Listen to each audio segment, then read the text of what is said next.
Hi అండి, ఎలా ఉన్నారు? నేను చాలా సూపర్గా ఉన్నాను.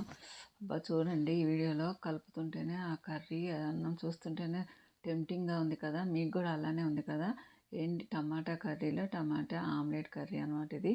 అయితే మనం టమాటా కర్రీ కలుపుకొని దాంట్లో ఆమ్లెట్ ముక్క పెట్టుకొని తింటుంటే నసారంగా సూపర్ ఉంటుంది. ఇక మీరు తినాలి అంటే వీడియో చూడాలి, చేసుకోవాలి కదా. మనకి కొంచెం ఒక బౌల్లో మంచిగా కొంచెం మిల్క్ పోసుకొని దాంట్లోనే ఉప్పు, కారం, అల్లం పేస్ట్ వేసుకొని మంచిగా మిక్స్ చేయాలి. ఎందుకంటే ఎగ్స్ మంచిగా కలవాలి అంటే పాలు పోసుకోవాలన్నమాట. దాంట్లోనే నేను 5 మెంబర్స్కి 4 ఎగ్స్ వేసి మంచిగా కలిపేసి దాంట్లో చిన్న లోతు మూకుల్లో చిన్న చిన్న ఆమ్లెట్లుగా మనం ఒక 5 చేశాను. 5 వేసేసి పక్కకు పెట్టుకున్న 5 పక్కకు పెట్టుకున్న తర్వాత మనం ఇంకోటి మందపాటి గిన్నె తీసుకొని దాన్ని స్టవ్ మీద పెట్టేసి ఆయిల్ పోయాలి. ఆయిల్ పోసిన తర్వాత మనం ఇప్పుడు బిర్యానీ స్పైసెస్ కంపల్సరీగా వేయాలి. దీంట్లో వేస్తేనే ఆ కర్రీకి టేస్ట్ వస్తుంది. ఎందుకంటే మనం స్పైసీ కావాలంటే కొంచెం స్పైసెస్ వేయాలి.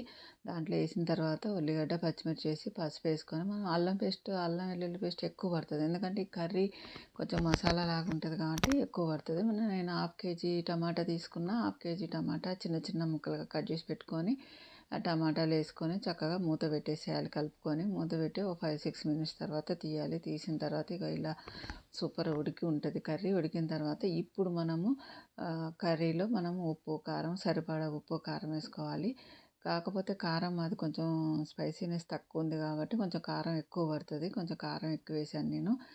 టమాటా కాబట్టి కొంచెం పుల్లగా ఉంటుంది కాబట్టి కొంచెం కారం ఎక్కువే పడుతుంది. దాంట్లోనే ధనియాల పౌడర్, జీలకర్ర మెంతుల పౌడరు, కొంచెం చిన్న 1/2 టీ స్పూన్ గరం మసాలా ఇంట్లో చేసిందే వేసాను. వేసిన తర్వాత మంచిగా కర్రీ చాలా ఉడికిపోయింది. కొంచెం టేస్ట్ చూస్తే కొంచెం పుల్లగా అనిపించింది కొంచెం, అందుకే లిటిల్ బిట్ బెల్లం యాడ్ చేశాను. మనం వేసుకొని పక్కకు పెట్టుకున్న ఆమ్లెట్లు ఉన్నాయి కదా, అవి ఇప్పుడు మంచిగా కర్రీలో సర్దుకోవాలి. ఆ కర్రీ ఆమ్లెట్కి ఆ కర్రీ మనకి మంచిగా పీల్చుకొని కలిసి చాలా టేస్ట్ ఉంటుంది. మీరు కూడా ట్రై చేయండి, చాలా బాగుంటుంది. ఓకే, బాయ్, ఉంటా మరి.